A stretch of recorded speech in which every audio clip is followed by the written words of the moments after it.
Welcome back to Midpoint. I'm Rick Blackwell in for Ed Berliner. In the last segment, we talked about Google searches.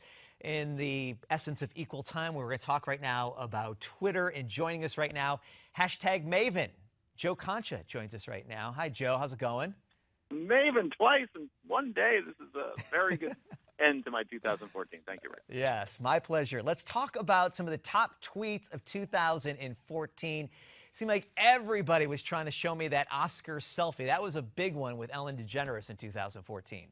My goodness, that just took off. Not just Ellen, but obviously you had the Bradley Coopers in there and Julia Roberts and every big star available, Jennifer Lawrence, and just one simple selfie, which was the cleanest selfie I've ever seen taken, by the way. I mean, everybody was perfectly framed.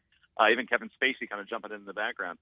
That just was, I think it was the most retweeted out selfie ever in the history of Twitter. So history made in 2014 at the Oscars. And then I liked it when people try to duplicate that and with no celebrities in the background. That's every selfie I've ever taken. Hey, you're a celebrity. You're a Maven. D-list, yeah. But go ahead.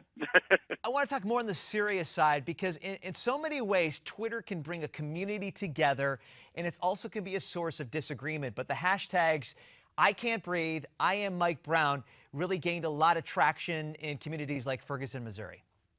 Oh, absolutely. Particularly, I can't breathe. You know, the Ferguson case, obviously, and I won't go too deep in the weeds with it. I'm sure we've talked about it enough. That was very polarized and evenly split, whether you think Michael Brown was innocent or, in other words, whether he went for the cop's gun, whether he actually punched Officer Wilson. That was polarizing. The Eric Garner case, almost near consensus that people thought, probably at least should have gone to a trial and let him figure it out from there. So I can't breathe, particularly because there was video involved. Remember, in Ferguson, no video of that incident.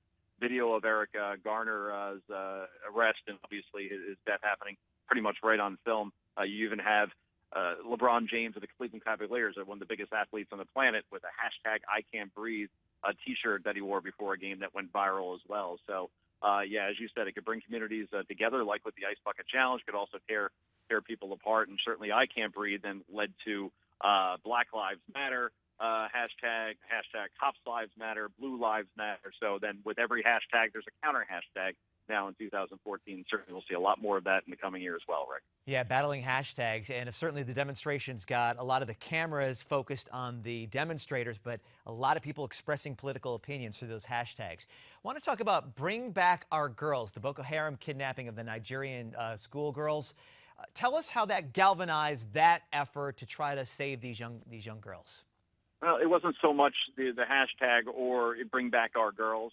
Certainly, it's just a horrifying experience happening over there, or incident with Boko Haram and kidnapping teenage school children. Just a horrible situation. But it was who sent out that tweet, Rick, and that was First Lady Michelle Obama, certainly holding up a sign with that hashtag, and of course that just was spread out to the millions around the world that the First Lady was getting involved with this. So it certainly brought attention to the situation. Unfortunately, Boko Haram is still wreaking havoc over in that part of the world, and that situation, while it brought attention to it, it didn't necessarily bring back our girls, unfortunately, in that situation. Well, in this case, did the media drop the ball, and we're kind of following the lead of people that are sending tweets, right?